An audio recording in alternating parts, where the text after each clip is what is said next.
Sa wakas, nakauwi na rin ang lalaking ito, pero katahimikan at kadiliman lang ang sumalubong sa kanya.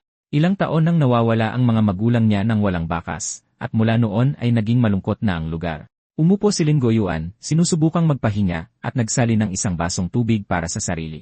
Pero sa sandaling ilapag niya ito sa mesa, isang patak ng pula ang nahulog dito. Agad na naging kulay dugo ang tubig. At hindi lang ang baso, ang buwan sa labas, ang buong syudad. Lahat ay nagiging pula. Pagkatapos, sa mismong harap niya, isang madugong mensahe ang lumitaw sa sahig. Tanggap na siya sa original sin game, at magsisimula ito sa loob ng 24 na oras. Mukha itong bangungot, pero pakiramdam ay totoong-totoo. At lumalabas na hindi ito ang unang beses na may nangyaring kakaiba sa kanya. Pagkatapos mawala ng mga magulang niya, nakatanggap siya ng isang kakaibang merit system. Sa tuwing gagawa siya ng mabuti, tulad ng pagtulong sa ampunan ng mga supply, nakakakuha siya ng merit points. At sa paglipas ng mga taon, nakapag-ipon siya ng milyon-milyong puntos. Pero may isang problema, hindi niya ito magamit hanggang ngayon. Dahil pagkatapos lumitaw ng Blood Moon, isang bagong notifikasyon ang lumabas. Sa wakas ay magagastos na niya ang bawat isa sa mga puntong iyon sa loob ng original sin game. Alam niyang kailangan niyang alamin kung ano talaga ang kanyang kinakaharap, kaya hinanap niya ang original sin game.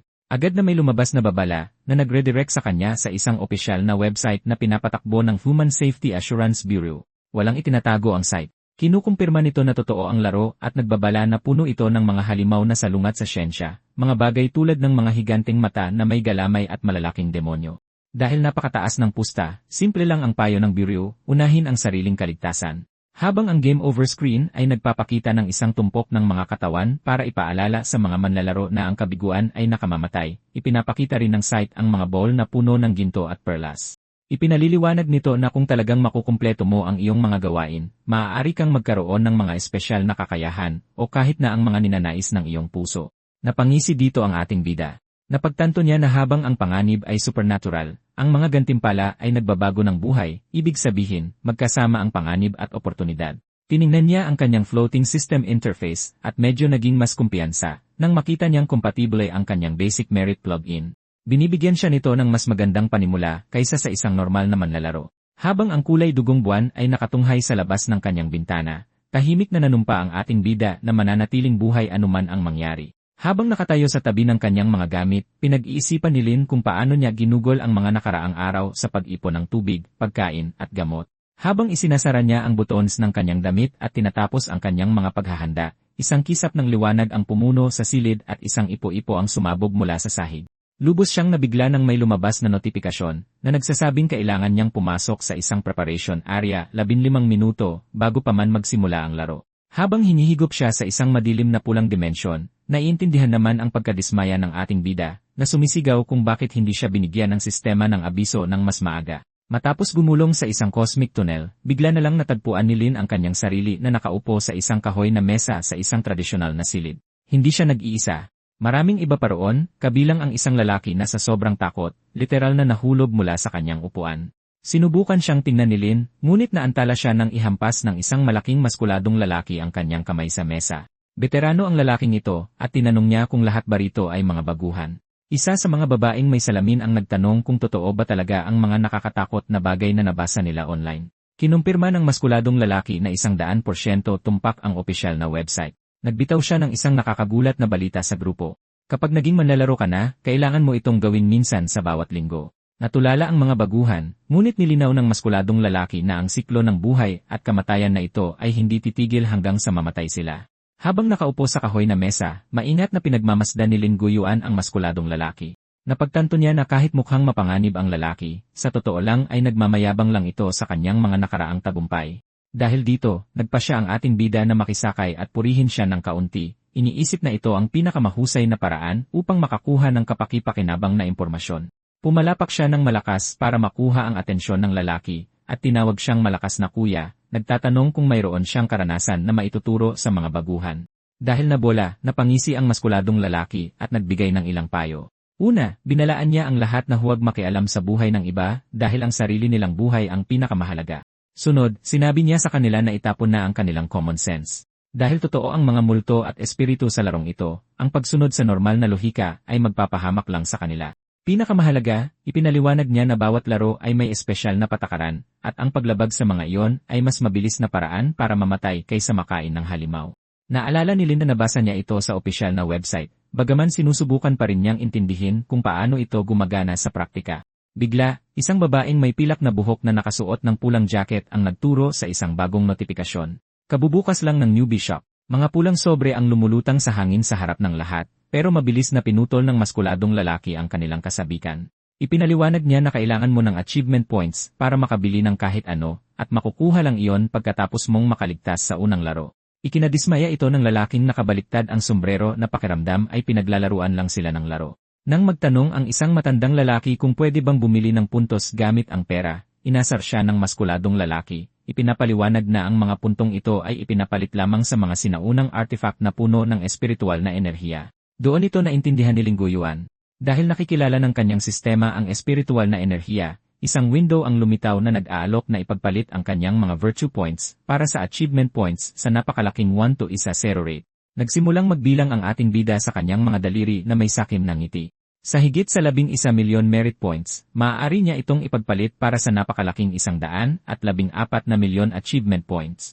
Sa wakas ay naintindihan niya ang tunay na kapangyarihan ng sistemang iniwan sa kanya ng kanyang mga magulang. Nang walang pag-aaksaya ng oras, inutusan niya ang sistema na buksan ang shop. Nakita niya ang mga item tulad ng mind cleansing pills at white tiger seals at napagtanto niyang may sapat siyang yaman para ubusin ang laman ng buong tindahan. Nag-snap siya ng kanyang mga daliri at ipinagpalit ang 1,000,000 merits at agad na nakatanggap ng 100,000 achievement points. Habang dumadagsa ang mga pulang notifikasyon sa kanyang screen na kumukumpirma na puno na ng makapangyarihang gamit ang kanyang backpack, umupo si Lin na may kasiyahan, ngunit biglang nagbago ang mood. Sa labas, isang baluktot na puno ang nakatayo sa ibabaw ng isang tradisyonal na gusali, habang isang nakakakilabot na awitin ang nagsimulang marinig sa hangin na nagdiriwang ng isang ghost wedding. Takot na takot ang babaeng may salamin, at napansin ng lalaking nakasombrero ang dalawang kumikinang na pulang parol sa bintana. Bago pa kumalat ang takot, inihampas ng maskuladong lalaki ang kanyang mga kamay sa mesa at sumigaw para sa katahimikan. Tapos na ang oras ng usapan. Sa wakas ay magsisimula na ang laro. Sa opisyal na pagsisimula ng laro, nagbago ang kapaligiran sa isang nakakakilabot na lugar kung saan isang nobya na nakapulang damit ang nag-iisang nakaupo sa isang kahoy na entablado. Isang notification board ang lumitaw sa itaas ng mga manlalaro na naglilinaw ng kanilang layunin. Kailangan nilang makaligtas sa ghost wedding na ito hanggang sa matapos ang seremonya sa mga bundok. Natagpuan ng grupo ang kanilang sarili sa gitna ng isang masaya, ngunit nakakabalisang piging. Habang tumutugtog ng trompeta at pumpiyang ang mga taga-nayon, kumakain sila na may kakaibang agresibong gutom na nagdulot ng malaking pagdududa sa babaeng may pilak na buhok. Nang magtanong siya kung ano ang nangyayari, sinabihan siya ng maskuladong lalaki na manahimik at nagbabala na ang pagiging mausisa sa larong ito ay katumbas ng kamatayan. Naging mapanganib ang sitwasyon ng isang kalbong nakakatakot na matandang taga-nayon ang lumapit sa kanilang mesa. Nainsulto siya na hindi kumakain ang mga bisita at hinihiling na malaman kung bakit hindi nila ginagalaw ang kanilang mga chopsticks. Naramdaman ni Ling Guyuan ang isang nakakatakot na aura na nagmumula sa lalaki, na pagtanto na hindi man lang siya mukhang buhay na tao. Dahil nanatiling tahimik at hindi gumagalaw ang mga manlalaro, nawalan ng pasensya ang matanda. Inakusahan niya sila ng kawalan ng galang sa isang masayang araw at inutusan ang ibang mga taga-nayon na pilitin silang painumin ng alak. Bigla, napalibutan ang grupo ng mga maputla at mukhang masakiting mga taga-nayon. Napansin ni Davinen ang isang kakaibang kontradiksyon. Mukhang sobrang kulang sa nutrisyon ang mga taong ito, ngunit ang mesa ay puno ng mga mamahaling pagkain tulad ng isang litson na ulo ng baboy. Alam niyang hindi dapat galawin ang anuman dito. Kahit na dalawang masasamang taga-nayon ang yumuko sa kanya, sinusubukang isubo ang pagkain at inumin sa kanyang mukha, na natiling nandidiri ang ating bida at tumangging magpatinad. Sa kasamaang palad, ang matandang lalaki sa kanilang grupo ay hindi gaanong maingat. Dahil sa pilit ng isang taga-nayon at isang nakakatakot na multong parang bata, sumuko siya at nilagok ang isang mangkok ng alak. Ipinagmayabang pa niya na naubos niya ito, ngunit panandalian lang ang kanyang pagmamalaki. Ilang segundo lang, lumuwa ang kanyang mga mata sa takot, at bumagsak siya sa sahig, hawak ang kanyang lalamunan sa sobrang sakit. Habang tumatawa ang mga taga-nayon at tinutuya ang kanyang mababang tolerance, napagtanto ng babaeng may pilak na buhok ang katotohanan. Nalason siya. Nang makita ito, nakatanggap ang ating bida ng isang notifikasyon na siya lamang ang nakakakita. Ang kanyang eksklusibong merit system ay nag-trigger ng isang espesyal na misyon para magligtas ng buhay, na nangangako sa kanya ng mas maraming merit points kung siya ay magtatagumpay. Nagmamakaawa ng tulong ang babaeng may salamin, pero sinigawan siya ng maskuladong lalaki, tumatangging isugal ang sariling buhay para sa pagkakamali ng iba. Gayunpaman, nakakita ng pagkakataon si Ling Guyuan at humakbang para tumulong.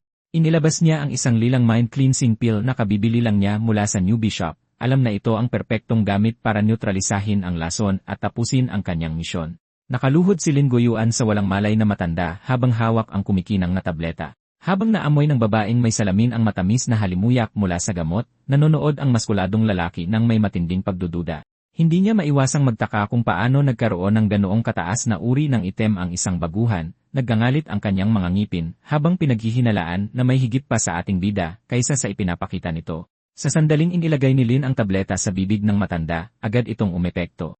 Nawala ang mga itim na ugat at bumalik sa normal ang kulay ng kanyang balat sa harap mismo ng kanilang mga mata. Nagulat ang grupo sa bilis ng kanyang paggaling. At sa pagmulat ng matanda, si Chen Yukon, napagtanto niyang nabigyan siya ng pangalawang pagkakataon. Labis siyang nagpasalamat kay Lin Goyuan, alam na sanay natapos na ang kanyang buhay doon mismo sa mesa kung hindi dahil sa kanya. Bigla, isang malaking ulan ng gintong barya ang sumabog sa paligid ng ating bida, isang biswal na gantimpala sa pagkumpleto ng kanyang eksklusibong espesyal na misyon. Dahil iniligtas niya si Chen Yukhan, binigyan siya ng kanyang merit system ng 7,777 merit points. Napangisi si Lin, iniisip sa sarili na ang pagliligtas ng buhay ay talagang mas kapaki-pakinabang kaysa sa pagtatayo ng 7 palapag na pagoda, lalo na sa napakalaking gantimpala. Pero hindi diyan nagtatapos ang mga gantimpala. Isang bagong bintana ang lumitaw, na nagpapakita na ang ghost wedding na ito ay isang serye pala ng mga misyon. Bukod sa pag-survive lang para sa 500 puntos, nakikita niya ang mga nakatagong layunin tulad ng pagliligtas sa nobya, si Bailing, pagnanakaw ng isang partikular na estatwa ng multo, at pagtuklas sa katotohanan sa likod ng seremonya. Napagtanto niya na habang madali ang mga pangunahing misyon at maliit ang gantimpala, nasa mga nakatagong gawain ang tunay na mga power-up. Kahit na mayaman na siya sa puntos, ang pagkumpleto sa mga ito ay magbubukas ng mas maraming item sa clearance shop, na siyang pinakamabilis na paraan para palakasin ang kanyang lakas. Nabasag ang katahimikan ng looban nang mapansin ng babaeng may pilak na buhok ang isang bagay na nakakatakot. Wala na ang mga taga na yon. Sinuri ni Lin Goyuan ang isang nahulog na plato, napagtanto na malamang ay palihim na umalis ang mga tao habang naagaw ang atensyon ng grupo sa matanda. Dahil dito, nawala sa sarili ang lalaking may suot na baliktad na sombrero. Nagpanik siya at tumakbo papunta sa tarangkahan ng nayon, sumisigaw na hindi sila pwedeng tumungangalang. Nang matuklasan niyang nakakandado ang tarangkahan, naubos ang pasensya ng maskuladong lalaki. Sumugod siya, hinawakan ng binata, at itinulak ito sa lupa, sumisigaw na ang padalos-dalos na pagkilos ay isang tiyak na daan patungo sa kamatayan. Habang nanginginig sa takot ang binata, pumasok si Lin Goyuan na may mahinahong pananaw. Sumang-ayon siya na malinaw na kalaban ang mga taga na yon, at ang hindi pagkilos ay paghihintay lamang sa kamatayan, ngunit wala siyang planong gumala ng walang direksyon. Nang tanungin ng maskuladong lalaki kung paano nila maiiwasan ang isang patibong ng walang anumang palatandaan, kumpiyansang ngumiti ang ating bida. Ipinaliwanag niya na mayroon silang isang natural na kakampi na nagtataglay ng lahat ng impormasyong kailangan nila. Natural, nagtaka ang babaeng may salamin, iniisip kung sino ba talaga ang tinutukoy niya. Sa looban ng nayon, itinuro ni Lin Goyuan ang isang daliri pataas habang inilalatag ang kanyang teorya sa grupo. Nangatwiran siya na dahil ito ay isang ghost marriage, ang nobya ay natural na biktima ng nayon at malamang ay handang tulungan silang makatakas. Nag-aalinlangan ang maskuladong lalaki, nagkrus ng mga braso at nangangatwiran na baka ang nobya mismo ay isa lang ding multo. Tumanggi siyang sumama, ngunit humakbang pasulong ang lalaking may sombrero para samahan ang kanyang kasama, at ang babaeng may pilak na buhok, na nakakaramdam na mas maraming alam si Darines kaysa sa ipinapakita nito, ay nagpa siyang sumunod din. Sinubukang sumunod din ng matanda, ngunit marahang sinabi sa kanya ni Darines na manatili na lang at magpahinga. Nagpa siya ang babaeng may salamin na manatili sa tabi ng maskuladong lalaki para sa kaligtasan. Bago umalis, inilagay ng ating bida ang isang matatag na kamay sa balikat ng maskuladong lalaki, sinasabihan siyang alagaan ang iba at sumigaw kung magkakaproblema sila. Halatang nagulat ang veterano sa katapangan ng binata, ngunit hindi na naghintay ng sagot si Garinan. Pinangunahan niya ang kanyang maliit na grupo patungo sa malalaking pintuang kahoy ng silid ng nobya at binuksan ang mga ito ng malakas. Sa loob, ang silid ay isang bangungot ng pulang ilaw at umiikot na ulap. Mga maputlang figurang papel at mga damit panglibing ang nakahanay sa mga bintana, at ang nobya ay nakaupo ng walang dalaw sa kama. Nagpanik ang lalaking may sombrero sa pagkakita sa mga nakakatakot na manika, ngunit nanatiling kalmado si Lin. Lumapit siya mismo sa figura at nag-alok na makipagtulungan para makatakas silang lahat sa nayon ng magkakasama. Nang hindi gumalaw ang figura, inabot ni Lin at hinablot ang pulang belo. Sa halip na isang babae, natagpuan niya ang pininturahang mukha ng isang manikang papel. Nagulat ang kanyang mga kasama sa natuklasan, at tinitigan siya ng babaeng may pilak na buhok ng may lumalagong pagdududa. Nagtataka siya kung paano naging ganoon kasigurado ang isang baguhan na mayroong nobyang hahanapin. Hindi pinansin ni Lin ang titig at hinawakan ang kanyang baba ng may pag-isip. Isang abiso ang nananatiling nakalutang sa kanyang paningin, malinaw na nagsasabing kailangan niyang iligtas si Bai Ling. Dahil ang isang figurang papel ay walang pangalan ng tao, at tiyak na hindi kailangang iligtas, napagtanto ng ating bida na ang tunay na nobya ay dapat nakatago sa ibang lugar. Ngayon, kailangan na lang niyang alamin kung nasaan siya. Iminungkahi ng babaeng may pilak na buhok na maaaring may nakatagong mekanismo sa silid. Kumuha siya ng isang may sinding kandila at lumapit sa malaking kahoy na kama, maingat na sinusuri ang balangkas nito. Pagkatapos kumatok sa kahoy, tumingala siya na may matalas na ekspresyon ng tagumpay. Nahanap niya ito. Guwang ang gitna ng kama. Habang pinapanood siya ni Lin Guoyuan, pinaningkitan niya ang kanyang mga mata at sinuri ang kanyang mga kakayahan. Naalala niya kung paano siya ang unang nakapansin na nalason ang matanda kanina. Dahil sa kanyang tapang, kaalaman, at galing, napagtanto ng ating bida na ang babaeng ito ay tiyak na hindi simple. Humakbang pasulong ang lalaking may sombrero at itinulak ang nakatayong figurang papel ng nobya, inihahanda ang grupo na ilipat ang takip. Nagbilang ang ating bida, at kasama ang babaeng may pilak na buhok at ang lalaking may sombrero, sabay-sabay nilang itinaas ang mabigat na kahoy na balangkas. Nagbunyag ito ng isang madilim na parisukat na butas na may hagdanan pababa sa isang bangin. Kinakabahan tumingin sa ibaba ang lalaking may sombrero, halatang nag-aalangang pumasok sa butas, ngunit si Lin ay puno ng matinding determinasyon. Sa kabila ng pawis sa kanyang mukha, ibinigay niya ang utos na bumaba. Nang makarating ang tatlo sa ibaba, kinumpirma ng babaeng may pilak na buhok na mayroon lamang 100 palabas. Nagsimula silang maglakad sa isang madilim at maulap na lagusang bato na pinangungunahan ni Darinen. Bigla, nadapa ang lalaking may sombrero sa isang bagay at sumigaw sa sobrang takot. Inakala niyang nakakita siya ng pugot na kamay, ngunit pinulot ito ng babaeng may pilak na buhok para ipakita sa kanya na ito ay papel at kawayan lamang. Isa na namang peke. Ginamit niya ang kanyang kandila para liwanagan ang isang tumpok ng mga sirang papel na braso, binti, at katawan na nakakalat sa sahig. Pagkatapos bilangin, napagtanto niyang may eksaktong 6, katugma ng bilang ng mga figurang nakita nila sa itaas. Pinulot ng lalaking may sombrero ang isang katawang walang ulo, nag-iisip kung ang mga ito ay mga sira-sirang depektibong produkto lamang. Gayunpaman, mukhang napakaseryoso ni Lin Guoyuan habang may butil ng pawis na tumutulo sa kanyang mukha. Itinuro niya ang isang nakakakilabot na detalye. Ang 6 na sirang figurang papel na iyon ay kamukhang-kamukha ng 6 na manlalaro sa kanilang grupo. Ipinaliwanag ni Lin Guoyuan na noong unang panahon, ang mayayamang nobya ay hindi lang alahas ang dala bilang dote. Nagdala sila ng mga tao. Dahil nakakulong sila sa ghost marriage na ito, napagtanto niya na silang 6 ang nakatakdang maging dote para sa seremonya. Dahil peke ang silid sa itaas at ang mga figurang papel, napagtanto ng ating bida na ang tunay na silid ng nobya ay dapat nasa ibaba. Nang makita ang mga sirang figurang papel bilang babala sa kanilang sariling kapalaran, sinabi niya sa grupo na naubusan na sila ng oras at pinilit silang kumilos.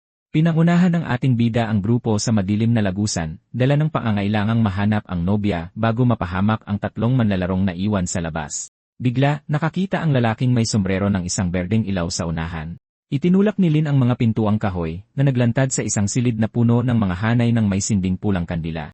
Doon, nakahiga sa isang platapormang bato, ang nobya. Lumuhod ang babaeng may pilak na buhok at itinaas ang belo, kinukumpirma na ito ay isang tunay na babae.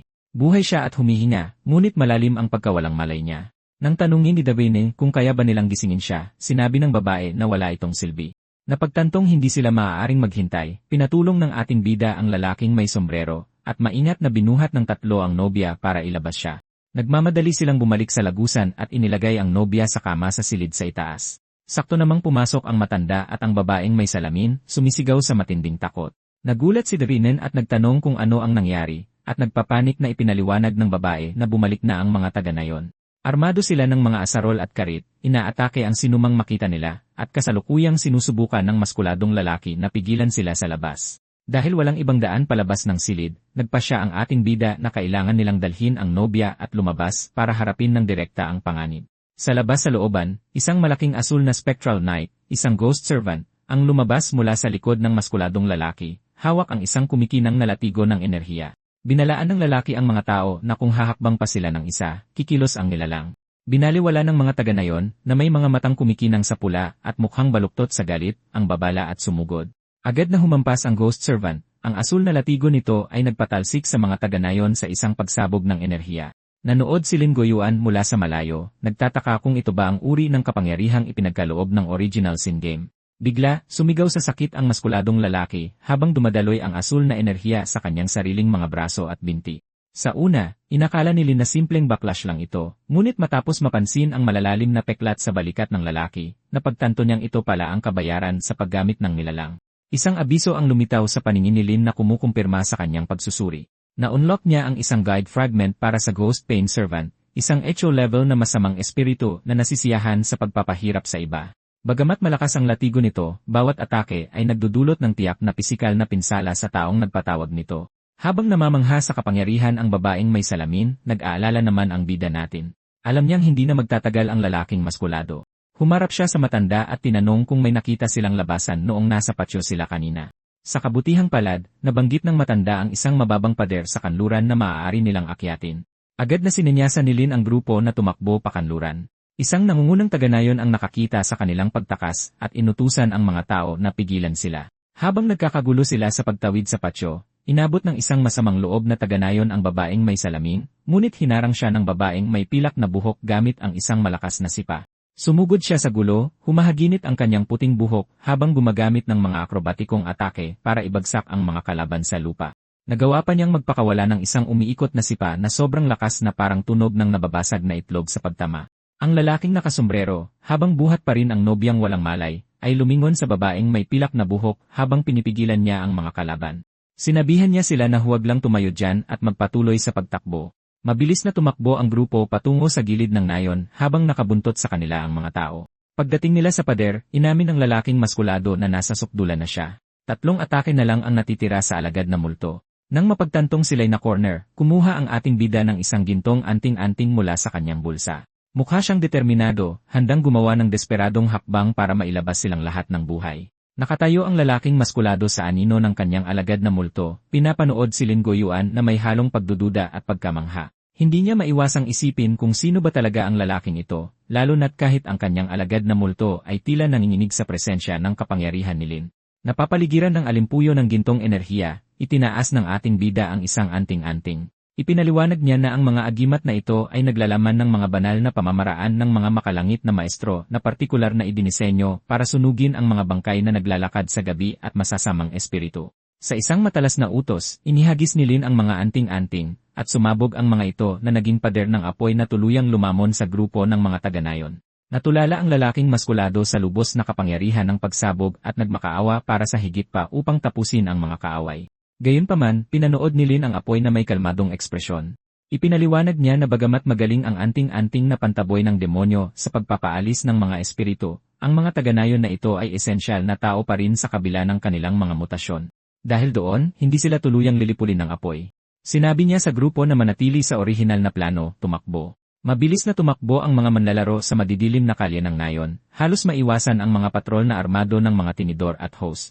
Habang pinapasuko ng babaeng may pilak na buhok ang isang taganayon gamit ang headlock at inihampas naman ng lalaking maskulado ang isa pa sa pader ng eskinita, sa huli ay muli silang nagkita sa isang patio malapit sa isang gusali. Nagbabala ang babaeng may pilak na buhok na dumarami ang mga patrol at tumingin ang lalaking nakasombrero sa ating bida para sa kanilang susunod na hakbang. Nagdilim ang ekspresyon ni Lin nang mapagtanto niyang may mali. Kahit na nasira ang piging at nailigtas ang nobya, hindi pa talaga natatapos ang kasal ng multo. Alam niyang mayroon silang napalampas na mahalagang piraso ng palaisipan. Sakto namang nagsimulang gumalaw ang nobyang walang malay na si Bailing. Lumuhod sa tabi niya ang babaeng may salamin, puno ng pag-asa habang dahan-dahang bumubukas ang mga mata ng dalaga. Lumuhod ang ating bida sa harap niya, tinatanong kung kilala niya ang kanyang sarili. Umupo si Biling, hawak ang kanyang ulo sa sakit, at kinumpirma ang kanyang pangalan, ngunit lubos na nalilito kung nasaan siya. Napangisi si Gavene na parang may alam at ipinaliwanag na lahat sila ay mga taong minalas lang na nahuli sa iisang bangungot. Nang tanungin niya kung ano ang alam niya tungkol sa seremonya, naalala niya na dinukot siya ng 4 na lalaki sa gubat ilang araw na ang nakalipas, ngunit wala siyang ideya kung bakit siya ang napili. Naging napakaseryoso ng ekspresyon ni Gavene. Lumapit siya, nagbabala sa kanya na kung hindi sila makahanap ng paraan para tapusin ang kasal na ito, lahat, kasama siya, ay sasapit sa isang malagim na wakas. Tinitigan niya ito ng direkta sa mata, pinipilit siyang alalahanin kung mayroon pa bang iba, gaano man kaliit, na makakatulong sa kanilang sirain ang siklo. Nanlaki ang mga mata ni Biling sa biglaang pagkatanto.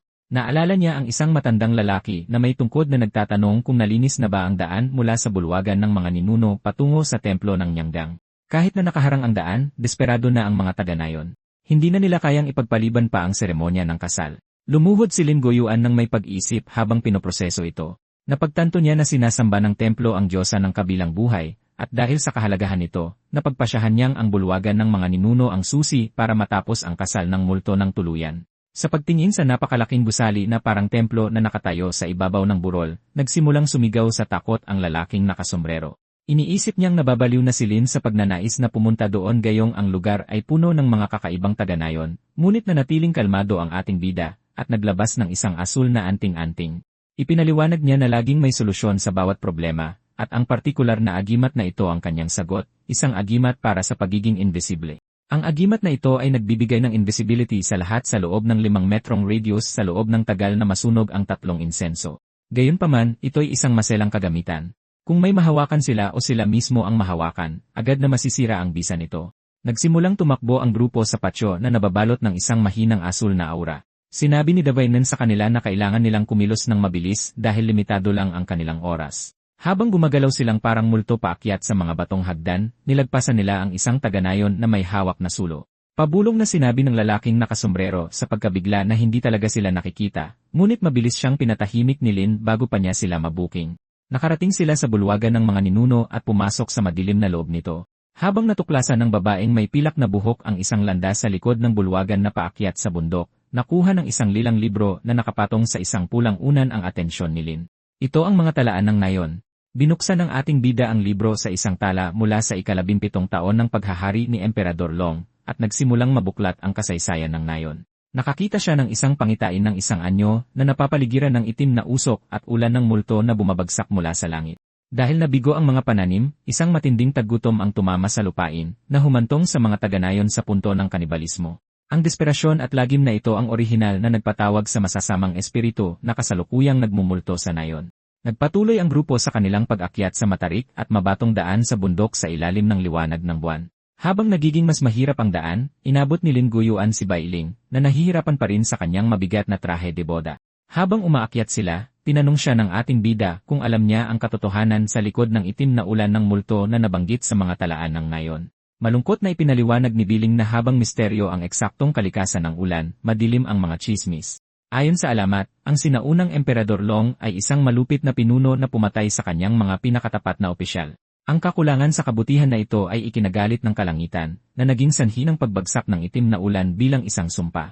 Inamin ni Biling na narinig niyang lumalabas ang ulan sa Guangzhou at lumihis siya ng daan para iwasan ito, hindi inaasahang mapupunta siya sa isang bundok na puno ng mga halimaw. Nang subukan siyang tuyain ng lalaking nakasombrero, dahil sa kanyang kamalasan, pinatahimik siya ng babaeng may pilak na buhok sa isang mabilis na batok sa ulo. Nag-isip si Lin Goyuan sa mga natutunan niya. Ayon sa mga talaan, ang templo ng Nyanggang sa bundok na ito ang aktwal na nagligtas sa nayon mula sa ulan, ngunit ang proteksyong iyon ay may katumbas na nakakatakot na presyo.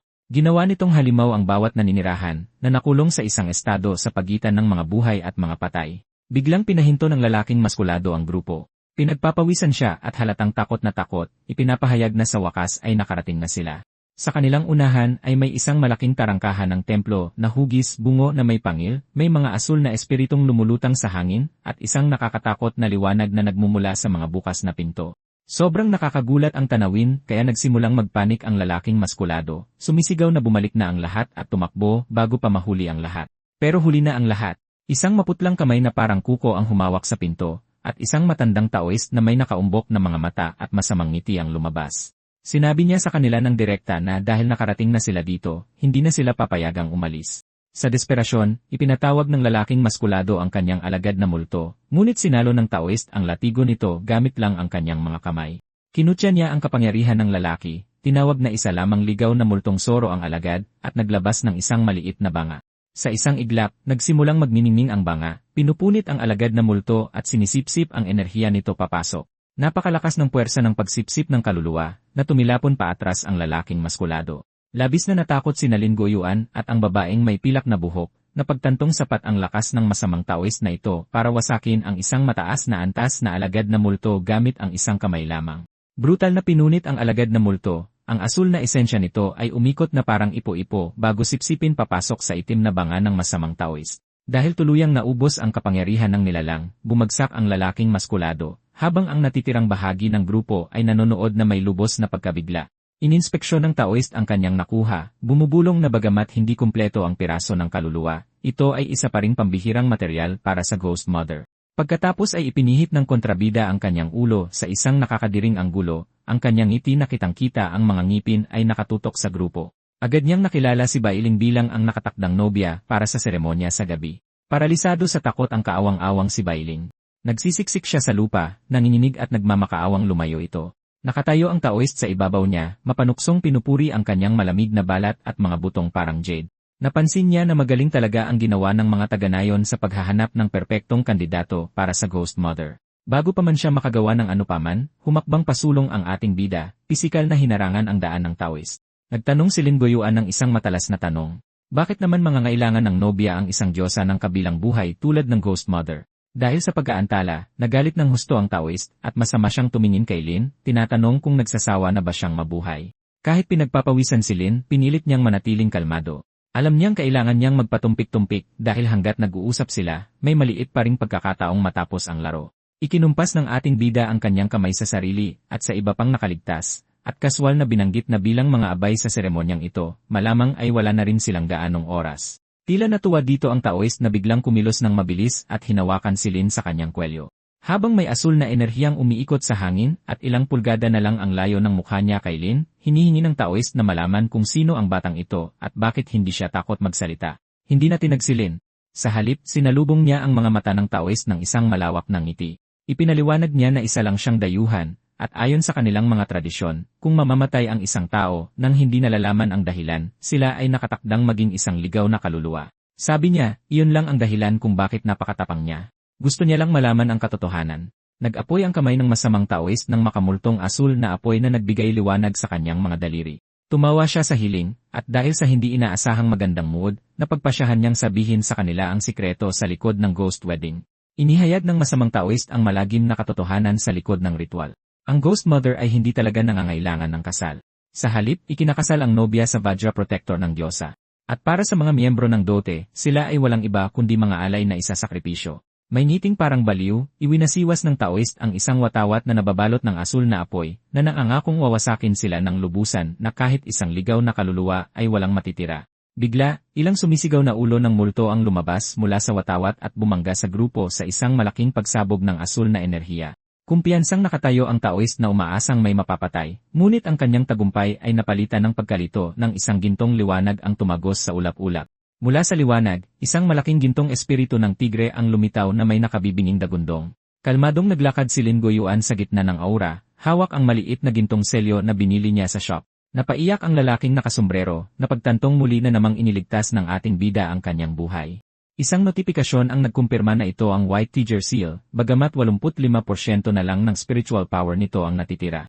Lumingon si Lin sa kanyang mga kasamahan na may seryosong ekspresyon, sinasabihan silang lumayo hanggat maaari. Dahil ang isang pagharang na iyon ay kumonsumo ng 15% ng enerhiya ng selyo, alam niyang kailangan niyang bumili ng mas maraming oras hanggat kaya niya.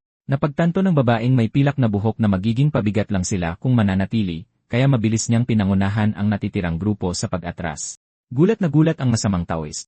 Nakilala niya ang selyo bilang isang mid-tier na magic weapon, ngunit hindi niya maintindihan kung paano ito ginagamit ng isang bata na walang nararamdamang spiritual power. Nang hingin niyang malaman kung sino talaga si Lin, umiti lang ng mapanukso ang ating bida at iminungkahing bumalik na lang sila sa pag-uusap sa halip na mag-away. Ang pang-insultong ito ay nagpagalit sa Taoist. Nagbato siya ng isang malaking bola ng naghihiganting apoy ng multo kay Lin, ngunit ang espiritu ng tigre ay bumuo ng isang proteksyon na simboryo na sumangga sa mga apoy nang hindi nasasaktan. Habang tumatama ang asul na apoy sa gintong kalasad, nagsimulang tumawa ang Taoist. Napagtanto niya na si Lin ay isang basura lamang na umaasa ng buo sa isang artifact. Ininsulto niya ang ating bida, ng angakong babalatan, at pagpuputol-putulin ito sa sandaling maubos ang kapangyarihan ng selyo. Nagnalit ang espiritu ng tigre bilang pagtutol, ngunit pinagpawisan si Lin Goyuan, na pagtantong nabasa ng Taoist ang kanyang diskarte. Isang malakas na pagsabog ng asul na spiritual energy ang tumama kay Lin Goyuan, na marahas siyang itinapon paatras. Nahirapan siyang panatilihin ang kanyang balanse, laban sa lakas ng pagsabog habang ang masamang Taoist ay sumusugod na may ngiting parang baliw. Pinalilibutan ng umiikot na asul na apoy, ininsulto siya ng kontrabida, tinatanong kung bakit bigla siyang nawalan ng matalas na dila. Nakaluhod sa lupa sa gitna ng mga asul na kislap, napagtanto ng ating bida na ang pananatili sa depensa ay isang talunang laro dahil hindi siya makakaiwas magpakailanman. Nagpasya siyang siya ang unang kumilos. May ekspresyon ng matinding determinasyon, sumigaw siya habang ang dambuhalang gintong espiritu ng tigre ay sumabog mula sa kanyang posisyon at sumugod. Sumugod ang tigre, kinagat ang espasyo kung saan nakatayo ang Taoist, ngunit hindi na tinag ang kontrabida. Gumawa siya ng isang malinaw na berdeng simboryo na pumigil sa mga panga ng tigre na may kumpiyansang ngiti. Sinabi niya kay Lin na handa siya sa galaw na ito, ipinapaliwanag na kahit ang isang middle grade na sandata tulad ng White Tiger Seal ay hindi kayang sirain ang kanyang soul banner kung walang tunay na spiritual power na galing sa gumagamit. Habang may madilim na aura na nagmumula sa kanya, nanumpa ang Taoist na papatayin ang ating bida at gagamitin ang mga mapaghiganting espiritu para pinuhin ang selyo para sa kanyang sarili. Bigla, 3 dilaw na papel na anting-anting ang lumipad sa hangin at tumama sa berdeng harang na nagdulot ng sunod-sunod na pagsabog sa kalasag. Ang babaeng may pilak na buhok ay bumalik sa labanan, nakatayo sa isang combat stance na may isa pang anting-anting na handa. Lumingon ang Taoist sa kanyang balikat na iniinsulto siya sa pagiging sabik na mamatay, ngunit isang bigla ang kislap ng liwanag ang tumagos sa tuktok ng kanyang simboryo. Gulat at pangamba ang bumalot sa mukha ng Taoist habang tumitingin siya sa itaas, na pagtantong bumibigay na ang kanyang kalasag. Sumigaw si Lin Guyuan sa babae na kumilos na ngayon. Inihagis niya ang kanyang mga natitirang anting-anting kasabay ng huling agresibong dagundong ng espiritu ng tigre at sumugod sa nabibitak na harang. Isang malaking puti at gintong pagsabog ang lumamon sa Taoist at nang tuluyang mawala ang usok, naiwan siyang nakatayo sa punit-punit na damit. Ang kanyang mukha ay nabaluktot sa purong takot habang tinatanong niya kung ano ang ginawa nila sa kanya. Inayos ni Lin Guyuan ang kanyang kompostura, mahinahong itinuro na ang spiritual power ng kontrabida ay naubos na bago pa man maubos ang magic seal. Sumigaw ang masamang Taoist sa pagtanggi, iginiit na imposible ito dahil dapat manatiling matatag ang kanyang kapangyarihan hanggat buo ang estatwa ng Ghost Mother. Itinaas lang ng ating bida ang isang daliri at tinapos ang iniisip para sa kanya, tinatanong kung paano siya nakakasiguro. Pinagpawisan ng malamig ang mukha ng Taoist nang mapagtanto niyang nabasa na siya. Inihayag ni Lin Guyuan ang kanyang natutunan mula sa mga talaan ng nayon. Noong 12 taon ni Emperador Long, isang malaking baha mula sa bundok ang tumangay sa estatwa. Sa loob ng 3 buwan, napilitan ang mga taga-nayon na maghukay sa putik at tubig, at sinumang hindi makahanap nito ay hinagupit ng 30 beses. Dahil naantala ang seremonya, isang tagutom ang tuluyang pumatay sa halos kalahati ng nayon. Isinara ni Lin ang libro na may kumpiyansang tingin, kinuwestiyon kung bakit napakagaan ng parusa sa taong iyon kumpara sa ibang mga taon kung kailan ang mga tao ay tuluyang nilipol. Sakto namang tumatakbong lumabas mula sa dilim ang matandang lalaki, yakap-yakap ang isang bagay sa kanyang dibdib at sumisigaw na siya talaga ang nagnakaw ng estatwa. Nanlaki sa galit ang mga mata ng masamang Taoist. Ngunit habang tinitignan niya si Lin na nakatayo sa harap ng malaking nagliliwanag na espiritu ng tigre, ang una niyang instinct ay tumalikod at tumakbo sa dilim. Habang paatras, sumimangot ang Taoist sa grupo, na pagtantong nililimlang lang siya nila sa buong oras. Napangisi si Lin Guyuan at kinumpirma na lahat mula sa simula ay isang pinagplanuhang gawain. Napansin niya na ang mga kontrabida na nag-iingat ng detalyadong talaarawan tulad ng mga talaan ng nayon ay ginagawang napakadaling hanapin ang kanilang mga kahinaan. Natulala ang Taoist, ngunit huli na ang lahat. Narating na ng babaeng may pilak na buhok at ng lalaking nakasombrero ang batong tarangkahan na may bungo, kung saan nakaupo ang gintong estatwa ng Ghost Mother sa kanyang lotus na base. Lumuhod si Lin Guyuan sa tabi ng nabawing artifact habang isang notifikasyon ang sa wakas ay pumuno sa kanyang paningin. Opisyal nang tapos ang ghost marriage, at sinisimulan na ng system na kalkulahin ang mga gantimpala para sa kanilang pinaghirapang tagumpay. Ang matandang lalaki ay nakaluhod sa batong sahig malapit sa gintong estatwa ng Ghost Mother habang balisang nagtatanong kung tapos na ba talaga ang laro. Pinakalma siya ni Lin, kinumpirma na natanggap niya ang parehong mensahe mula sa system. Ang kumpirmasyong ito ay nagdulot ng agarang emosyonal na paggaan ng loob mula sa babaeng may salamin na humagulgol sa ginhawa. Ang lalaking nakasombrero naman, hindi maintindihan ang mga luha. Nagbulong-bulong siya tungkol sa kanyang kamalasan, itinaas ang kanyang mga kamay bilang tanda ng pagsuko habang naglalakad-lakad sa pasyo. Ibinaling ni Lin Guyuan at ng babaeng may pilak na buhok ang kanilang atensyon sa maskuladong lalaki na nakahandusay pa ring walang malay sa sahig. Matapos ang mabilis na pagsusuri, tiniyak ng babae sa ating bida na stable ang vitals ng lalaki, at wala siya sa anumang totoong panganib. Habang naghihintay, tinitigan ni Lin ang abot tanaw, nagtataka kung gaano katagal sila mananatili sa nayon. Ipinaliwanag ng babaeng may pilak na buhok na ang proseso ng settlement ay karaniwang tumatagal ng 5 hanggang 15 minuto bago mateleport pabalik ang lahat kung saan sila nagsimula.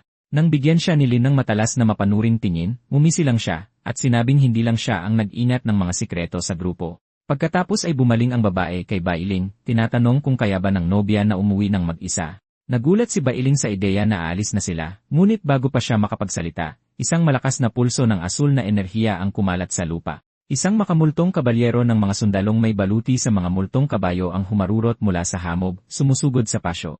Mabilis na sinabi ni Bailing sa ating bida na huwag matakot. Mga tauhan ito ng kanyang ama. Habang pinalilibutan ng mga sundalo ang grupo, isang general na may mabigat na baluti na nagngangalang Guoyi ang lumuhod ng malalim sa harap ng nobya. Nagpakilala siya bilang bahagi ng Tiger Leopard Cavalry at humingi ng tawad sa kanyang huling pagdating. Ngumiti si Lin Goyuan, kontento na nasa mabuting kamay ang dalaga. Gayunpaman, naputol ang sandali ng ginhawa nang magsimulang mag-distort ang kamay ni Lin na may mga digital glitch. Habang kumakalat ang epekto ng glitch sa kanyang mga katangian, nagsimulang matunaw ang katawan ng babaeng may pilak na buhok sa mga kumikinang na partikulo ng liwanag. Tiningnan niya ang grupo sa huling pagkakataon, inaamin na mukhang hindi na sila magkakaroon ng pagkakataong magpaalam ng maayos bago sila hilahin pabalik sa realidad. Mga sinag ng liwanag ang tumagos sa kalangitan ng gabi habang nagtatapos ang laro, at sa isang iglap, nawala ang lahat ng 6 na manlalaro. Nakatayo sa tabi ni Bailing, tumingala ang general sa kumukupas na liwanag, nagtataka kung sino ba talaga ang mga taong iyon. Tahimik lang na nanood si Bailing na may kalmadong ekspresyon, na nagsasabing marahil ay mga kakaibang dayuhan lang sila. Isang notifikasyon mula sa system ang nagkumpirma sa pagtatapos ng laro, na nagtala ng 14,500 achievement points at isang perpektong score. Lutang sa isang digital na pulang espasyo, sinusuri ni Lin Goyuan ang kanyang mga gantimpala. Dahil nakumpleto niya ang 3 nakatagong misyon, na-unlock niya ang 200% purchase permissions para sa mga espesyal na item at nakatanggap ng isang beacon. Napagtanto ng ating bida na hindi niya kailangang magmadali. Mananatiling bukas ang tindahan hanggang sa susunod niyang misyon, na nagbibigay sa kanya ng sapat na oras para pag-aralan ang bagong inventaryo. Gayunpaman, habang tinitignan niya ang kanyang kabuuan, napagtanto niya na ang 14,000 puntos ay hindi pa sapat para sa halaga ng mga item na ginamit niya sa laro. Naalala niya ang maskuladong lalaki at naintindihan kung bakit nag-atubili ang veterano na makialam. Kung ang isang manlalaro ay puro pangunahing misyon lang ang tinatapos, abuti ng ilang laro para lang makabili ng isang disenteng item mula sa tindahan. Dahil dito, nagiging sobrang bagal ng proseso para sa karamihan. Sa kabutihang palad, iba ang ating bida. Marami siyang puntos. Ang talagang kailangan niya ay ang mga high-level na produkto na tanging mga hidden mission lang ang makakapag-unlock. Pinindot ni Davinen ang agree button sa kanyang logout prompt at bigla na lang siyang bumalik sa kanyang madilim na apartment. Tiningnan niya ang orasan at nagulat nang makitang ilang minuto lang ang lumipas sa totoong mundo. Habang nawawala ang madilim na enerhiya sa mga sulok ng kwarto, bigla siyang nakaramdam ng matinding sakit ng ulo. Pagod at iniisip na nag-overthink lang siya, bumagsak siya ng padapa sa kanyang kama, at nagpa siya na harapin ang lahat kinabukasan. Kinabukasan, ginising siya ng malakas na katok sa pinto. Inaantok at humihikab, binuksan niya ito at nakita ang babaeng may pilak na buhok mula sa laro na nakatayo sa kanyang pasilyo. Nagpakilala siya bilang isang kinatawan ng Human Security Assurance Bureau. Nanlaki ang mga mata ni Davinen.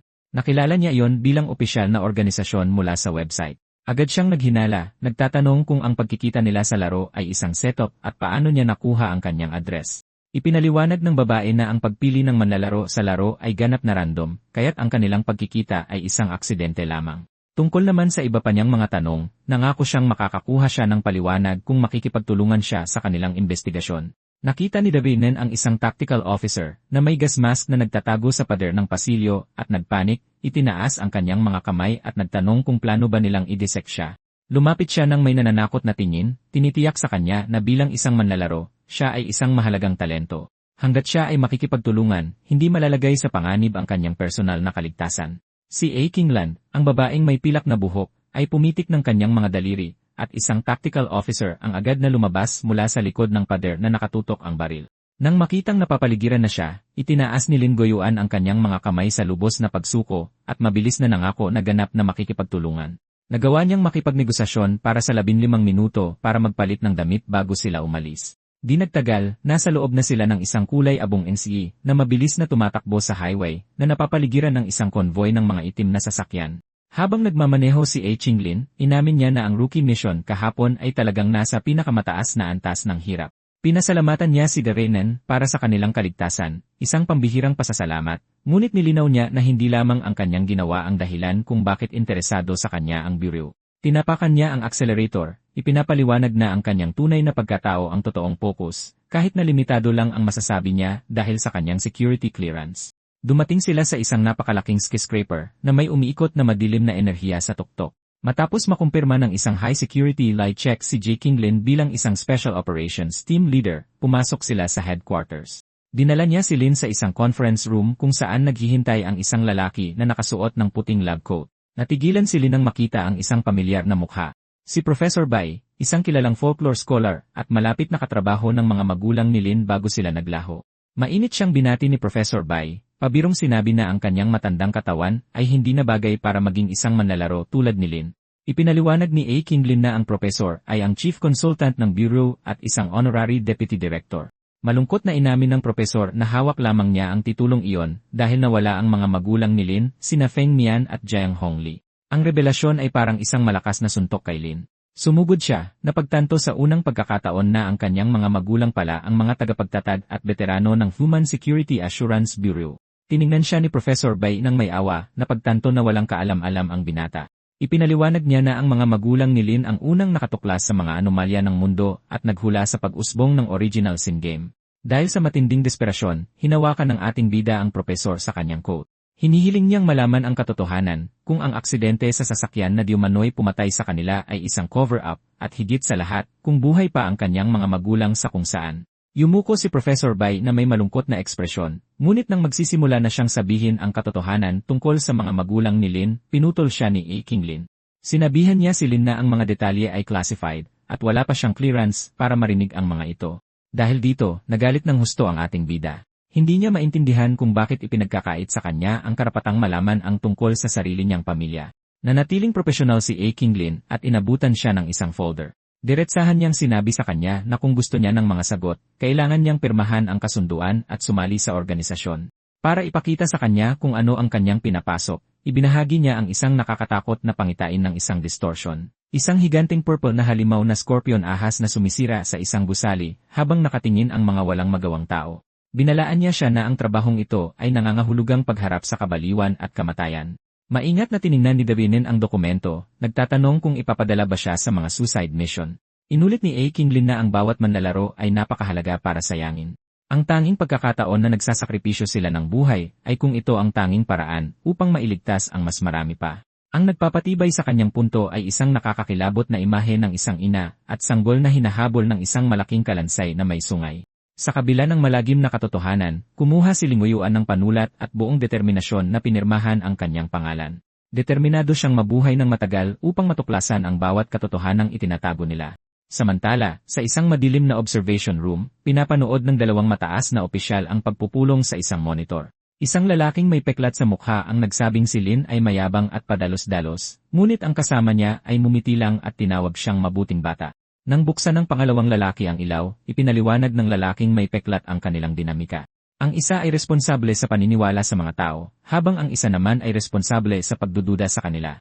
Pabalik sa conference room, mukhang kontento si Professor Bai sa pinirmahang kontrata. Tinanggap niya si Lin sa pamilya bago umalis para sa kanyang iba pang proyekto, at iniwan si Xiaoqing para asikasuhin ang onboarding. Sinubukan ng ating bida na maging palakaibigan, nag-alok ng pakikipagkamay at ngiti, ngunit si J. Kinglin ay striktong trabaho lang ang iniisip. Ipinakilala niya ang kanyang sarili bilang dating pinuno ng intelligence at kasalukuyang leader ng pangalawang Special Operations Group. Bago pa man makapagpakilala si Lin, sinabi niya mula sa memorya ang buong profile nito, 20 taong gulang, walang trabahong dropout, at anak ng sikat na mag-asawang Narinan. Binanggit pa niya na wala siyang romantic history at may pinaghihinalaang problema sa oryentasyon. Ito na ang sukdulan para sa pagtitimpi ni Narinan. Nawala siya sa sarili, sumisigaw ng buong lakas na ayos lang ang kanyang sexual orientation. Umupo si J. Kinglin sa tapat ni Lin Guyuan sa briefing room at dumiretso na sa punto. Ang bureau ay eksakto sa nahanap niya online, ang opisyal na sangay ng gobyerno na namamahala sa bawat abnormal na insidente, kabilang ang original Sin Game. Agad na nahuli ni Lin ang kanyang pananalita, lumapit upang magtanong kung mayroon pa bang iba bukod sa laro. Naglagay siya ng isang brown na sobre sa mesa, ipinapaliwanag na ang kasaysayan ng mga abnormalidad ay mas malalim pa kaysa sa alam ng publiko. Habang inilalabas ni Davinen ang dokumento, nakita niya ang isang nakakakilabot na listahan ng mga kaganapan, ang 18 Ninety Dragonfall, ang 1930 Ghost Market, at maging ang matandang babaeng may mukha ng pusa mula 1962. Inilarawan ni A. Kinglin ang mga naunang kasong ito bilang mga paminsan-minsang kidlat na lumalabas mula sa isang misteryosong kuweba, mapanganib ngunit kayang hawakan. Ngayon, gayunpaman, ang halimaw ay ganap ng gumapang palabas ng kuwebang iyon, at ang halimaw na iyon ay ang original sin game.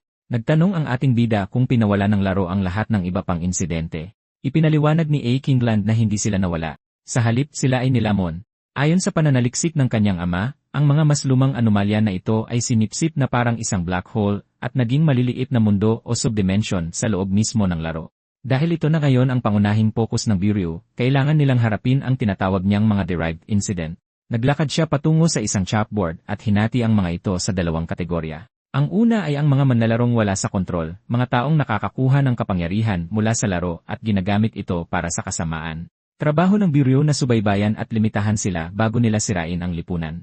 Nang magtanong si Karinen tungkol sa pangalawang kategorya, lalong naging malagim ang kapaligiran sa kwarto. Iniugnay ito ni A. Kingland sa mga dungsyon, ngunit hindi niya tinutukoy ang mga misyon sa loob ng laro. Ang tinutukoy niya ay mga dungsyon na nagkakatotoo sa realidad. Nagulat si Karinen na pagtanto ang bigat ng mga seryosong kahihinatnan na nabanggit sa opisyal na website. Kinumpirma ni A. Kingland ang kanyang pinakamatinding takot. Kung lahat ng manlalaro sa isang misyon ay mapuksa at ang laro ay mabigo, ang buong bangungot, ang mga halimaw, ang kamatayan, at ang gothic horror ay hindi basta-basta natatapos. Ito ay pisikal na lumilitaw sa totoong mundo. Ang mga materialized death trap na ito ang pangalawang uri ng banta na sinumpaan nilang haharapin.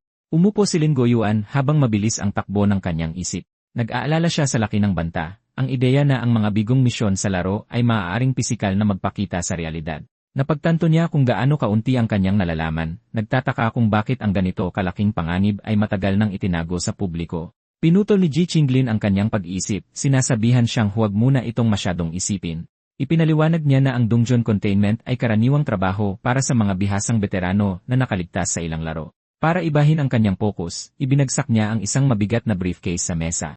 Nag-click ito at bumukas para ipakita ang kanyang entry package, isang handgun, ilang magazine, at isang asul na Lee card. Kitang-kita ang gulat ni Lin. Hindi niya inasahan na kasama sa usapan ang isang baril. Ekspertong tiningnan ni Ji Qinglin ang slide ng pistola habang sinasabi sa kanya na nasa kahon ang lisensya niya at tuturuan niya itong gamitin mamaya. Gayunpaman, naging malamig ang tono niya habang nagbibigay ng mahigpit na babala. Ang sandatang ito ay tanda ng tiwala ng Bureau, hindi isang laruan. Nilinaw niya na kung aabusuhin niya ito, hindi na siya magiging isang manlalaro. Magiging target siya para linisin ng Bureau. Sunod, binigyan niya ito ng custom na smartphone na gumagamit ng satellite signals para sa lahat ng opisyal na komunikasyon, na sinundan ng isang relo na may abnormal detector. Ipinaliwanag niya ang 6 na antas ng color scale para sa mga banta, nagsisimula sa berde at umuusad sa asul, lila, kahel, at pula hanggang sa puti. Lahat. Habang bumababa sa scale, mas nagiging susidal ang misyon. Isang biglaang katok sa pinto ang gumulat sa kanilang dalawa. Pumasok sa kwarto si Xu Jinyan, ang mahigpit na deputy director ng Bureau. Nang i-report ni Ji Qinglin na papunta sila sa shooting range, pinutol siya ni Xu. Inabot niya ang isang folder, sinasabing kailangang maghintay ang training. Mayroong isang kagyat na gawain. Binasa ni Ji Qinglin ang dokumento, nanlaki ang mga mata niya sa gulat. Ang misyon, Cabin in the Woods, ay isang knight rank na dungeon containment. Agad siyang tumutol, sinasabing isang laro pa lang ang nalagpasan ni Lin pero hindi na tinag ang deputy director. Sinabi niya sa kanila na may dalawang pagpipilian lang, tanggapin ang misyon o tanggihan ito. Kalmadong nagtanong si Lin tungkol sa mga kahihinatnan ng pag-alis. Prangka si Xu Jinyan. Kung tatanggi siya, mawawalang bisa ang kanyang kontrata, buburahin ang kanyang memorya, at ibabalik siya sa dati niyang buhay na parabang walang nangyari. Napagtanto ni Lin na ito ay isang pagpapakita ng lakas mula sa organisasyon, isang pagsubok upang makita kung talagang para siya rito. Dahil alam niyang ang pag-quit ay nangangahulugang mawawala ang tanging lead niya sa kanyang mga magulang, tumingala si Lin na may determinadong ngiti at pumayag. Umalis si Xu Jinyan sa kwarto, sinabihan sila na agad ipapadala ng Intelligence Department ang partikular na data ng misyon. Nakaupo si Lin Guyuan sa mesa, may butil ng pawis sa kanyang mukha, habang napagtatanto niya ang bigat ng matalas na tingin ng Deputy Director. Ipinaliwanag ni Ji Qinglin na karaniwang hindi nagre-recruit ang Bureau ng mga manlalaro na isang laro pa lang ang nalalagpasan, dahil ang kanilang estado ng pag-isip ay karaniwang masyadong hindi matatag para tumagal sa mga susunod na round. Napagtanto ni Lin na para siyang isang backdoor hire. Isinumite ni Professor Bai at ng kanyang team ang resume niya sa Direktor Magdamag, nilampasan ang karaniwang mga protocol. Dahil ang Deputy Director ay isang taong sumusunod sa mga patakaran ng buong buo, malinaw na isang punto ng alitan ang presensya ni Lin. Bahagyang umiti ang ating bida, nalulungkot dahil nadamay si Ji Qinglin sa gitna ng gulo sa politika, pero nanatili siyang kalmado. Sinabi niya rito na ginagawa lang niya ang kanyang tungkulin at inutusan siyang isuot ang kanyang headset. Binigyan niya ito ng isang huling babala. Ang pagkontain ng isang materialized dungeon ay isang bangungot na kahit ilang veterano ay hindi kayang harapin. Sinusubukan ni Lin na manatiling positibo, ipinapaalala sa kanya na ipinagbabawal sa kontrata ang pagpapadala ng mga miyembro sa kanilang kamatayan. At kung talagang mahal ng Deputy Director ang mga patakaran, kailangan niyang sundin din ang isang iyon. Umalis sila sa skyscraper at nagtungo sa rally. Habang nagmamaneho si J. Kinglin, kinontak niya ang Intelligence Analysis Team. Isang espesyalista na nagngangalang Iris ang kumonekta. Nag-uulat na ang kontaminasyon sa cabin in the woods ay lumitaw 36 na oras na ang nakalipas at sumasakop sa 1,200 metro kwadrado. Kinilala rin niya ang team leader para sa misyon, isang veterano na nagngangalang Lik Suyang. Nakahinga ng maluwag si Lin nang marinig na isang veterano ang mangunguna, iniisip na gusto lang subukan ng Deputy Director ang kanyang tapang. Gayunpaman, tumalas ang ekspresyon ni J. Kinglin. Sinabi niya sa kanya na huwag umasa, kitang-kita ang pagkainis sa pagbanggit ng pangalan. Nang magtanong si Lin kung bakit, sinabi lang niya na makikita niya mismo. Sa wakas ay ipinakita na ang maalamat na veterano, ngunit hindi ito ang inaasahan ni Lin. Si Lik Suyang, isang 29 taong gulang na dating disipulo ng prestihiyosong sekta ng Tianqi Mansion, ay kasalukuyang nakayuko sa isang timba, malakas na sumusuka. Napatakip si Lin sa kanyang ilong sa sobrang pandidiri habang pinapanood ang lalaking bumagsak sa damuhan at nagsimulang humilik sa tabi ng berdeng lawa. Sa kabila ng pagkakaroon ng 5 game completions, si Lee ay isang malalang lasenggo na may napakasamang track record. Tumingin si J. Kinglin na may halatang pagkainis habang pinapanood niya ang veteranong leader na tinutulog ang kanyang kalasingan. Sinabi niya kay Lin Guyuan na ito mismo ang dahilan kung bakit niya binalaan na hindi maaasahan si Li Shuyang. Para ayusin ang sitwasyon, nag-utos siya ng isang timbang malamig na tubig. Agad na sumunod ang isa sa mga taktikal na sundalo, at sa isang malakas na pagbuhos, basang-basa si Lee. Napabalikwas siya, humihingal at kumukurap sa sobrang pagkalito, nag-isip kung umuulan. Malamig siyang sinabihan ni J. Kinglin na oras na ng misyon. Umupo si Li Shuyang, basang-basa at tuliro, bumubulong, si Bluebird ba yan? Pagkatapos ay sinubukan niyang humiga ulit na may tamad ng ngiti, kumbinsido na nananaginip lang siya dahil imposibleng makita niya ito ng personal. Sawang-sawa na, inutusan ni G ang mga sundalo na patuloy siyang buhusan hanggang sa magkamalay siya o buhatin na lang siya papasok. Pagkatapos ay sinenyasan niya ang grupo na magtungo sa lugar. Habang naglalakad, nagtanong si Lin Guyuan tungkol sa pangalang Bluebird. Ipinaliwanag ni G na iyon ang kanyang codename noong pinamunuan niya ang Intelligence Analysis Group, ang parehong grupo kung nasaan si Iris ngayon. Naputol ang kanilang usapan nang may isang sundalong tumuro sa abot tanaw. Doon, nababalot ng makapal na pulang liwanag at umiikot na itim na anino, nakatayo ang isang malaking Gothic na mansyon. Tinitigan ni Lin ang istruktura, ngunit hindi lang ito nakakatakot para sa kanya. Nakaramdam siya ng pisikal na pakiramdam ng dissonance. Mukha itong isang piraso mula sa ibang mundo na pilit na isiniksik sa katotohanan.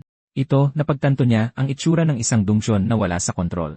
Bigla na lang, nagsimulang umilaw ang relo at naglabas ng matinis na alarma. Nataranta siya, iniisip na may nakatakas mula sa mansyon, ngunit nanatiling kalmado si J. Kinglin. Ipinaliwanag niya na hindi ito isang halimaw. Isa itong distortion. Inutusan niya ang tactical team na isuot ang kanilang mga protective suit habang sinusubaybayan ni Iris ang pagkalat mula sa headquarters. Pinanood ni Lin ang mga sundalo na nagmamadaling magsuot ng mga gas mask at lead-lined na gamit, nagtatanong kung kailangan din niya ng suit. Tumingin pabalik si J. Kinglin sa kanya na may matatag na tingin at sinabing hindi. Ipinaliwanag niya na habang kailangan ng mga sundalo ng proteksyon mula sa radiation ng mga supernatural na kaganapan na ginagawang halimaw ang mga ordinaryong tao, iba si Lin. Nanliit ang mga mata ng ating bida sa pag-isip, pinag-ugnay ang mga pangyayari. Kung binabaluktot ng mga distortion na ito ang mga ordinaryong tao at hindi niya kailangan ng proteksyon, iisa lang ang konklusyon. Hindi na siya isang ordinaryong tao. Kinumpirma ni J. Kinglin ang kanyang napagtanto ng isang malagim na katotohanan. Hindi nila kailangan ng mga suit dahil bilang mga manlalaro, nabaluktot na sila ng pinakadakilang kakaibang kababalaghan sa lahat, ang original Sin game mismo. Narinig ang boses ni Iris sa comms na may malubhang update. Ang distortion radius ng cabin in the woods ay lumawak ng 50 metro sa loob lang ng 2 oras at bumibilis pa. Napagtanto ni J. Kinglin na tumaas ang antas ng panganib at humingi ng reinforcements, ngunit si Iris ay naghatid ng masamang balita. Walang ibang special ops teams na available sa lungsod, at isang nayon ng mga sibilyan ay 800 metro na lang ang layo. Dahil walang darating na backup, nag-utos si J. Kinglin ng agarang paglikas sa lugar habang naghahanda siyang pumasok. Sinusubukan ni Lin Guyuan na panatilihin ang kanyang kahinahunan, sinasabi sa kanya na sa tingin niya ay kaya pa niyang isalba ang misyon. Nakatayo sila sa harap ng nagbabantang Gothic na mansyon, isang bantanak night level na may sariling hanay ng mga supernatural na patakaran. Nagbabala si J. Kinglin sa kanila na manatiling alerto at binigyang diin ang isang bagay higit sa lahat. Dapat silang manatiling magkakasama. Investigasyon ang prioridad at kailangan nilang maging handa na tumakbo anumang oras. Ngunit sa sandaling itinulak ni Ji Qinglin ang mga pintuan sa harap at pumasok sa foyer, nagbago ang mga patakaran. Sa isang kislap ng liwanag at pag-ikot ng ulap, bigla siyang naglaho. Naiwan si Lin at ang natatarantang si Li Shuyan na mag-isang nakatayo sa beranda. Galit na tinapik ni Lin ang kanyang earpiece, ngunit kinumpirma ni Iris ang pinakamasama. Nawala ang signal ni Jay. Ang satellite positioning, na dapat ay gumagana kahit saan sa Earth, ay hindi mahanap ang bakas niya. Uminom si Li Shuyan mula sa kanyang gourd, ipinapaliwanag ang malagim na katotohanan. Gumagana lang ang satellite kung nasa Earth ka talaga. Hinila si Ji sa isang ganap na hiwalay na espasyo. Naalala niya na naiulat na ng advance team ang mga space folding anomaly, mga pasilyo na mas mahaba kaysa sa gusali mismo, at mga pintuan na patungo sa maling mga silid. Ngunit ang isang sapilitang agarang teleportasyon na tulad nito ay walang katulad. Dahil nagbabago ang mga special na patakaran ng Dongjuan, pinayuhan sila ng intelligence team na itigil ang misyon at maghintay ng backup. Inamin ni Li Shuyan na isang bangungot ang mga special distortion at tinanong si Lin kung dapat na ba silang bumalik. Ipinikit ni Lin ang kanyang mga mata, pilit na nag-focus sa kabila ng tensyon. Pagmulat niya, kitang-kita ang determinasyon sa kanyang mga mata. Sinabi niya kay Lin na bigyan siya ng 1 minuto, saka ibinaling ang tingin sa system interface na siya lang ang nakakakita. Binuksan ng ating bida ang rewards exchange shop, inihahanda ang kanyang susunod na galaw. Sa kabilang banda, si A. Kingland ay nakatitig sa kanyang smartphone, habang pinagpapawisan ng malamig, desperadong sinusubukang tawagan si Iris, ngunit hindi talaga nawawala ang mensaheng no signal. Nang mapagtantong tuluyan na siyang naputulan ng koneksyon sa labas, nagpasya siyang ang una niyang prioridad ay ang makalabas ng bahay. Mabilis siyang tumakbo sa isang mahabang pasilyo, ngunit pagliko niya sa isang kanto at pagpasok sa isang pinto, biglang napapreno ang kanyang mga bota. Nakatayo siya sa mismong lugar kung saan siya nagsimula. Nagtutupi ang espasyo. Sinubukan niya ng paulit-ulit, lumiliko sa mga kanto at tumatakbo sa mga pinto, para lang ibalik sa parehong pasilyo na may mga nakahanay na tahimik na baluti. Pagod at bigo, napahawak siya sa kanyang ulo, na pagtantong imposibleng makatakas. Ang tanging paraan para makalabas ay ang pumasok pa sa kaloob-looban ng mansyon. Sa labas, pinapanood ni Li Shuyan ang ating bida habang naghahandang pumasok sa madilim na foyer. Tinanong niya kung itutuloy talaga ito ni Lin at hindi nag-atubili ang ating bida.